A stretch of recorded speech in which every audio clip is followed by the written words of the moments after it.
Hello दोस्तों, आपको स्वागत है करियर पथ बिहार एग्ज़ाम के नए चरण पे। दोस्तों, हम आपके लिए लेकर आते हैं बिहार लाइब्रेरी के लिए महत्वपूर्ण प्रश्न।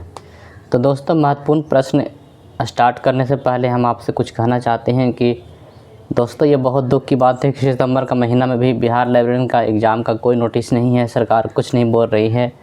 तो इसके लिए एक दिन आंदोलन तो होना चाहिए। तो अगर जिस दिन भी लाइब्रेरी एसोसिएशन की तरफ से आंदोलन का डेट आएगा तो आप लोग से निवेदन है, मैं भी जाऊंगा, तो आप लोग से निवेदन है कि आप लोग आंदोलन में ज़रूर आएँ जब भी डेट निकले। अभी तो फ़िलहाल कोई डेट फिक्स नहीं किया गया है, ना ही सरकार की तरफ से कुछ कहा जा रहा है।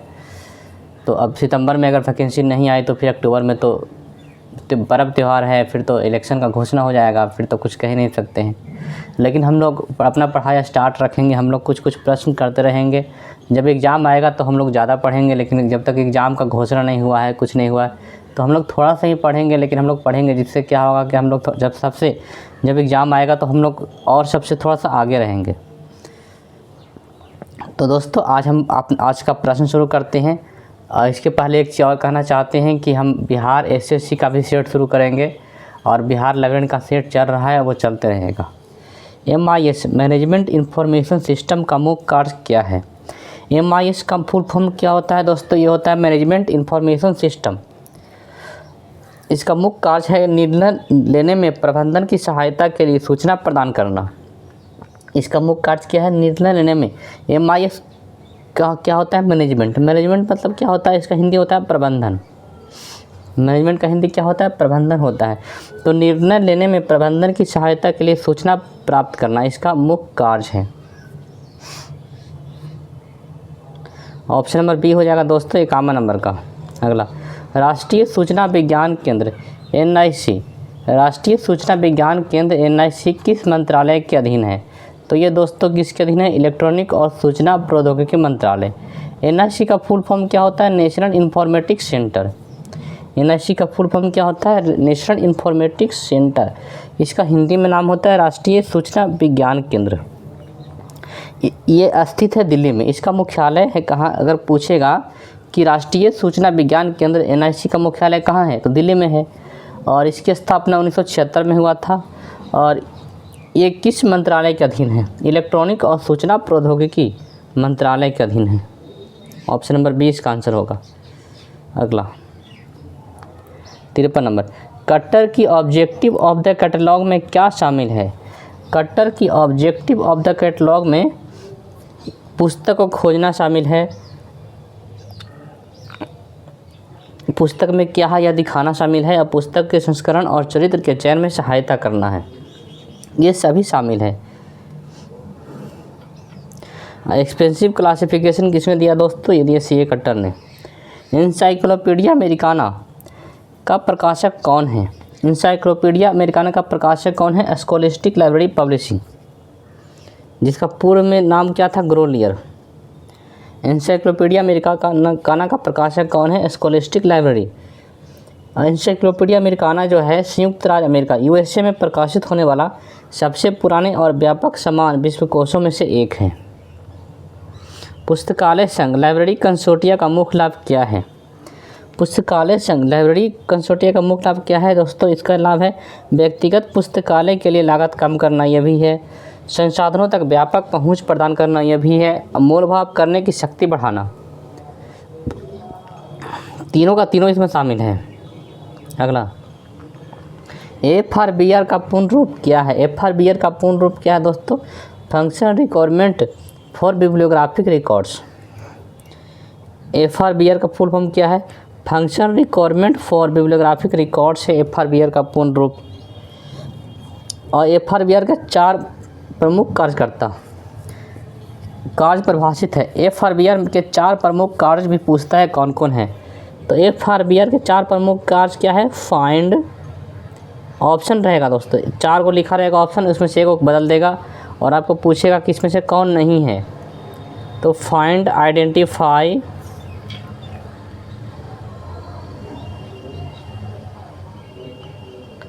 Select, obtain. सेलेक्ट हो गया और फिर हो जाएगा obtain.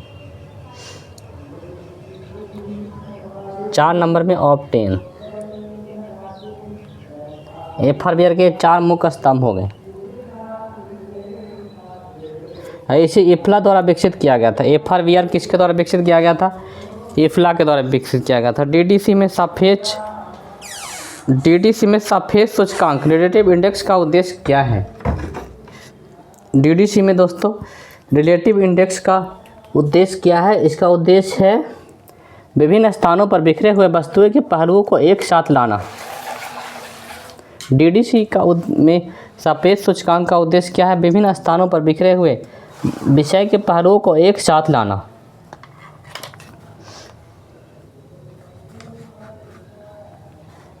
Document delivery service DDS का एक उदाहरण है। डॉक्यूमेंट डिलीवरी सर्विस डीडीएस का क्या उदाहरण है दोस्तों? इसका उदाहरण है इंटर लाइब्रेरी लोन भी है, फोटोकॉपी या इलेक्ट्रॉनिक कॉपी प्रदान करना यह भी है, फैक्स द्वारा लेख भेजना यह भी है और उपयोग सभी। तो क्या हो जाएगा? इसमें से सभी हो जाएगा। पुस्तकालय में संग्रह विकास नीति कलेक्शन डेवलपमेंट पॉलिसी क्यों आवश्यक है? क्योंकि उपयोगकर्ता की आवश्यकताओं के अनुसार प्रासंगिक सामग्री विकसित सुनिश्चित करने के लिए कलेक्शन डेवलपमेंट पॉलिसी क्यों लाया जाता है? क्योंकि उपयोगकर्ता की आवश्यकता के अनुसार काम होना चाहिए इसके लिए। मेटा सर्च इंजन क्या करता है? मेटा सर्च इंजन क्या करता है? कई अन्य खोज इंजनों पर एक साथ खोज करता है और परिणाम एकत्र करता है। मेटा सर्च इंजन क्या करता है? कई अन्य खोज इंजनों पर एक साथ खोज करता है और परिणाम एकत्र करता है। Wiper web archiving and preservation किससे संबंधित है? Wiper web archiving and preservation किससे संबंधित दोस्तों? ये है वेब सामग्री का संग्रह और संरक्षण से संबंधित है। SLA स्पेशल लाइब्रेरी एसोसिएशन की स्थापना कब हुई थी? SLA स्पेशल लाइब्रेरी एसोसिएशन की स्थापना हुई थी 1909 में। 1909 में कौन किए थे? John cotton Dana. कौन किए थे? John cotton Dana. SLA special library association की स्थापना किए थे जॉन कॉटन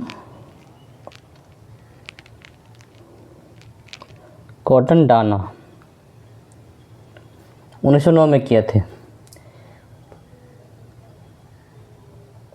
अगला, सीसी में सिस्टम और स्पेशल्स का प्रयोग किस संदर्भ में होता है? तो सीसी में सिस्टम और स्पेशल का प्रयोग मुख्य वर्गों के उपविभाग के रूप में होता है। कैसे होता है? मुख्य वर्गों के उपविभाग के रूप में। नेशनल मेडिकल लाइब्रेरी NML नई दिल्ली में किस संगठन के प्रशासनिक नियंत्रण में है? नेशनल मेडिकल लाइब्रेरी जो है NML यह नई दिल्ली स्वास्थ्य सेवा महानिदेशालय DGHS के प्रशासनिक नियंत्रण में है।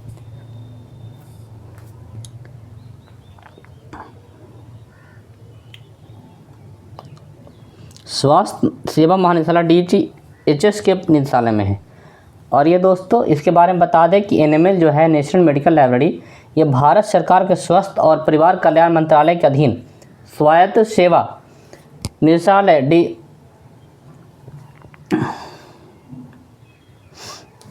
ये भारत सरकार के अधीन है। और ये किस मंत्रालय में है? किस मंत्रालय के है दोस्तों? स्वास्थ्य सेवा महानिदेशालय ये है जो स्वास्थ्य और परिवार कल्याण मंत्रालय के अधीन है। अगला, international conference on cataloguing principle ICCP Paris कब आयोजित की गई थी? International conference on cataloguing principle ICCP है जो पेरिस में हुआ था। कब हुआ था? 1961 में हुआ था। गजट क्या है दोस्तों? गजट क्या है? गजट सरकार की आधिकारिक घोषणाओं और सूचनाओं वाला प्रकाशन है। क्या है? गजट है सरकार के आधिकारिक घोषणाओं और सूचनाओं वाला क्या है? प्रकाशन है। जैसे लाइब्रेरी की वैकेंसी गजट में आ गया मतलब कि घोषणा हो गया, ये सूचना उसका आ गया लेकिन वैकेंसी नहीं आया। गजट एक आधिकारिक आवधिक प्रकाशन होता है। सरकार द्वारा जारी किए गए सार्वजनिक और कानूनी नोटिस, नए कानून, नियामक, विनिमय, नियुक्ति और अनधिकारिक घोषणाएं होती हैं। इसमें सरकार घोषणा करता है कि क्या क्या कानून बना है नया। MBO मैनेजमेंट बाय ऑब्जेक्टिव का सिद्धांत किसने दिया? MBO मैनेजमेंट बाय ऑब्जेक्टिव का सिद्धांत किसने दिया? पीटर ड्रकर ने दिया। किसने दिया? पीटर ड्रकर ने दिया। पाठशाला किसकी एक पहल है? MBO के बारे में और कुछ बता देते हैं आपको। एमबीओ मैनेजमेंट बाय ऑब्जेक्टिव का सिद्धांत किसने दिया? पीटर ड्रकर ने दिया। पीटर ड्रकर ने अपनी 1954 की पुस्तक द प्रैक्टिस ऑफ मैनेजमेंट में एमबीओ की अवधारणा को बताया था। कौन सा बुक में बताया था? The practice of management. ये पाठशाला किसकी एक पहल है दोस्तों? ये पाठशाला मानव संसाधन विकास मंत्रालय है, उसकी पहल है, जिसका अब नाम क्या है? शिक्षा मंत्रालय हो गया है। इसके साथ ही एनसीईआरटी और सीआईईटी का एक पहल है। रंगनाथन ने पुस्तकालय के त्रिमूर्ति संकल्पना 3 कार्ड सिस्टम का विकास क्यों किया? रंगनाथन ने पुस्तकालय के त्रिमूर्ति संकल्पना का विकास पत्रिकाओं के प्रभावी नियंत्रण में प्रबंधन के लिए किया। प्रबंधन मतलब क्या होता है? मैनेजमेंट होता है। 69 का ये 70 नंबर क्वेश्चन।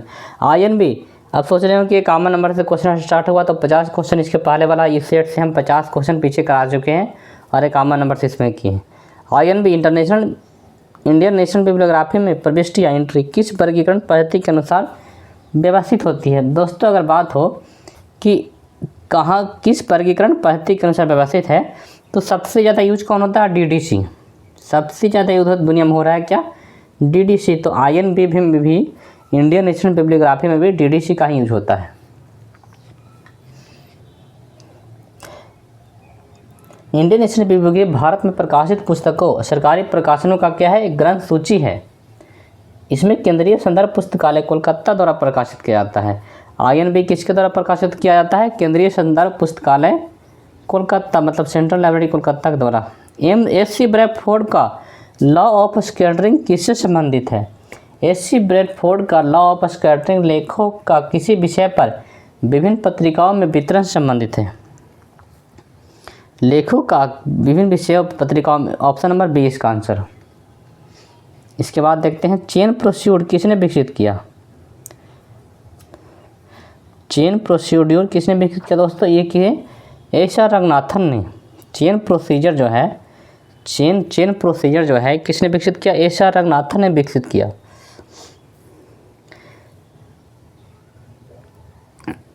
ये क्या है? एक सब्जेक्ट इंडेक्सिंग बनाने की क्या है? एक विधि है। Option number A 73। पुस्तकालयों में एक्सटेंशन सर्विस का मुख्य उद्देश्य क्या है? पुस्तकालयों में एक्सटेंशन सर्विस का मुख्य उद्देश्य क्या है? पुस्तकालय की सेवाओं को उन लोगों तक पहुंचाना जो पुस्तकालय नहीं आ सकते, एक्सटेंशन सर्विस में होता है। ओपन सोर्स सॉफ्टवेयर का मुख्य विशेषता क्या है? ओपन सोर्स सॉफ्टवेयर की मुख्य विशेषता यह है कि इनका सोर्स कोड उपलब्ध होता है और इन्हें संशोधित किया जा सकता है। Option number B. Digital literacy में क्या शामिल है? डिजिटल लिटरेसी में क्या होता है? डिजिटल प्रौद्योगिकी का उपयोग करके सूचना खोजने, मूल्यांकन करने, बनाने और संवाद करने की क्षमता।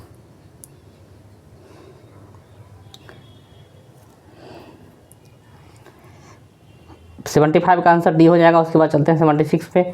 ई ज्ञान कोश का विकास, ई ज्ञान कोश किसका एक राष्ट्रीय डिजिटल भंडार है? ई ज्ञान कोश है दोस्तों, ये है इंदिरा गांधी इग्नू का। किसका है? ई ज्ञान कोश जो है वो इग्नू का एक राष्ट्रीय डिजिटल भंडार है।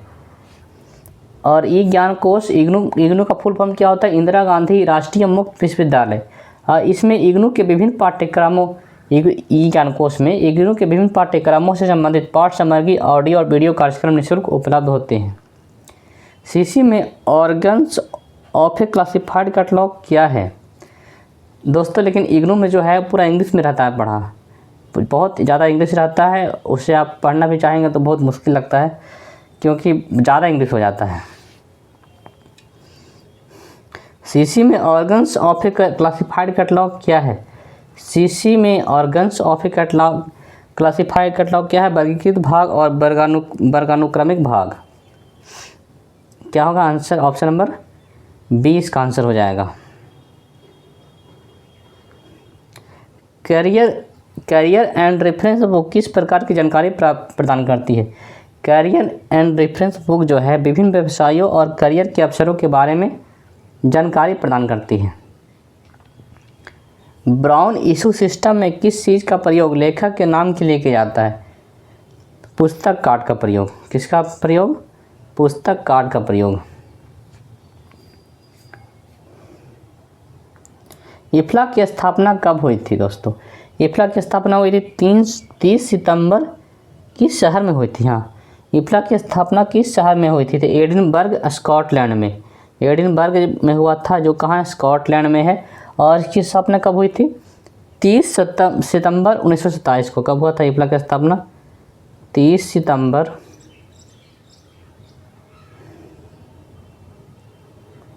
1927 को इफ्ला की स्थापना हुई थी। लिंक डेटा का मुख्य उद्देश्य क्या है दोस्तों? लिंक डेटा का मुख्य उद्देश्य है वेब और संरचित डेटा प्रकाशित करना तथा इसे इंटरलिंक किया जा सके, अधिक उपयोगी बनाना।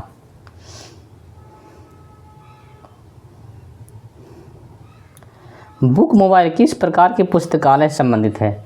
दोस्तों, बुक मोबाइल जो है वो सार्वजनिक पुस्तकालय के प्रसार सेवा के रूप में संबंधित है। बुक मोबाइल क्या है? सार्वजनिक पुस्तकालय संबंधित है और ये प्रसार सेवा के नाम के रूप में है। एशिया 2 में जनरल मटेरियल डेजिग्नेशन GMD का उपयोग क्यों किया जाता है? एशिया 2 में जनरल मटेरियल डेजिग्नेशन का उपयोग किया जाता है। क्यों किया जाता है दोस्तों? ये किया जाता है सामग्री के प्रकार को इंगित करने के लिए, जैसे कि टेक्स्ट, मानचित्र, ध्वनि रिकॉर्डिंग के प्रकार को इंगित करने के लिए।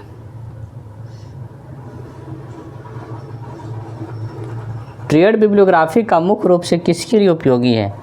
ट्रेड बिब्लियोग्राफी है दोस्तों, ये पुस्तकालय अध्यक्षों और पुस्तक विक्रेताओं के लिए क्या है? उपयोगी है। डिक्शनरी कैटलॉग कोड किसने तैयार किया?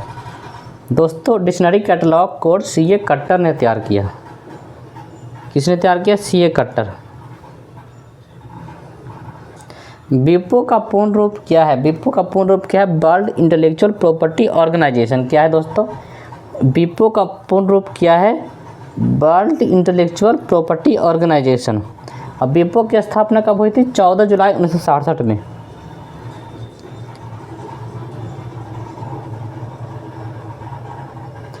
विपो की स्थापना कब हुई थी? 14 जुलाई 1967 में हुई थी। DDC में टेबल्स ऑफ प्रेसिडेंट्स का उपयोग कब किया जाता है? DDC में दोस्तों टेबल ऑफ प्रेसिडेंट्स का उपयोग किया जाता है जब किसी विषय के लिए एक से अधिक मानक उपविभाग लागू होते हैं। साइबरनेटिक्स किस शब्द किसने गढ़ा था? साइबरनेटिक्स शब्द गढ़ा था नॉबर्ट बीनर ने गढ़ा था। किसने गढ़ा था? नॉबर्ट बीनर ने गढ़ा था। 88 नंबर का ए आंसर।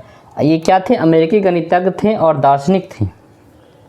कौन थे? नॉबर्ट बीनर। पुस्तकालयों में अधिग्रहण अनुभाग एक्विजिशन सेक्शन का मुख्य कार्य क्या है? पुस्तकालय में दोस्तों अधिग्रहण अनुभाग का मुख्य कार्य क्या है? इसका मुख्य कार्य है पुस्तकों और अन्य पठन सामग्री का क्या करना? चयन करना और क्रय करना।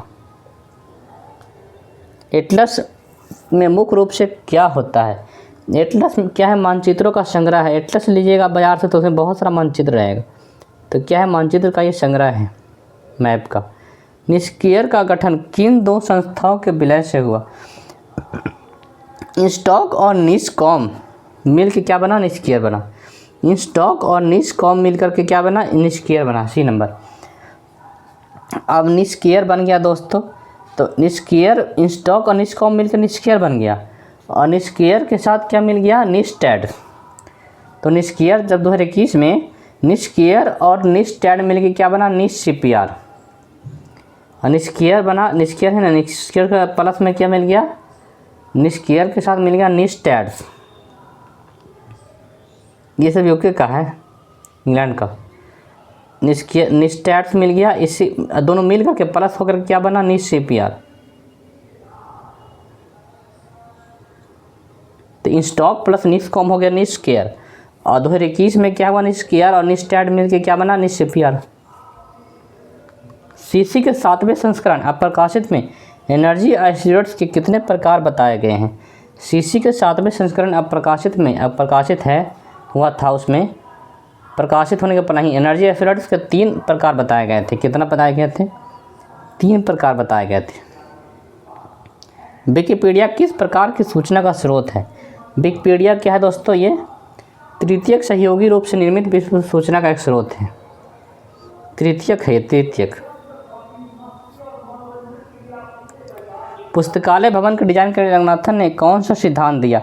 तो पुस्तकालय भवन के डिजाइन के लिए रंगनाथन ने कार्यात्मक दृष्टिकोण फंक्शनल अप्रोच का सिद्धांत दिया। कौन दिया? कार्यात्मक दृष्टिकोण मतलब फंक्शनल अप्रोच। इम्पैक्ट फैक्टर का उपयोग मुख्य रूप से किसके मूल्यांकन के लिए किया जाता है?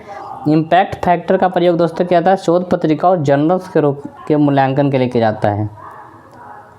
अगला, ग्रंथालय सर्वसमूह किस भाषा में लिखी गई पुस्तकालय विज्ञान की पहली पुस्तक माना जाता है?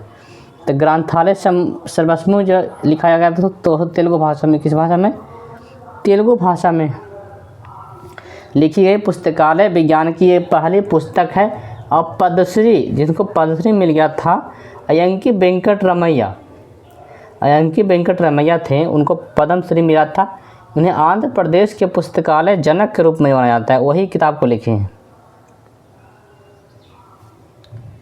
ये पुस्तक और ग्रंथालय सर्वसमूह है जो तेलुगु भाषा में लिखा है हुआ है।